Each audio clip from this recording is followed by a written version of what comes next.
హైదరాబాద్ లోక్సభ స్థానం ఫలితంపై దేశం ఆసక్తిగా ఎదురుచూస్తోంది.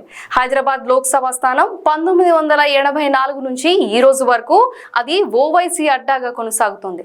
హైదరాబాద్ లో పతంగ్ ను పటాపంచలు చేసి కమలం వికసించాలని విశ్వ ప్రయత్నం చేసింది. మాధవీలత పోటీతో హైదరాబాద్ పోరు దేశ వ్యాప్తంగా ఆకర్షించింది.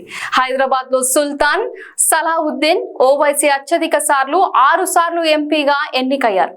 ఇప్పటి వరకు అతని కుమారుడు అసదుద్దీన్ ఓవైసీ 4 సార్లు గెలుపొందారు. అంటే గత 40 ఏళ్లుగా హైదరాబాద్ లోక్సభను అడ్డాగా చేసుకుని ఓవైసీ కుటుంబం పాలిస్తోంది. మరోవైపు హైదరాబాద్ లో అసదుద్దీన్ ఓవైసీ బీజేపీ అభ్యర్థి మాధవీలత తొలిసారి పోటీ చేస్తుండడం, 4 సార్లు సిట్టింగ్ ఎంపీగా ఉన్న అసద్ పై తొలిసారి పోటీ చేస్తున్న మాధవీలత గెలుపు ధీమా వ్యక్తం చేస్తున్నారు. నేషనల్ మీడియాను సైతం ఆకర్షించింది.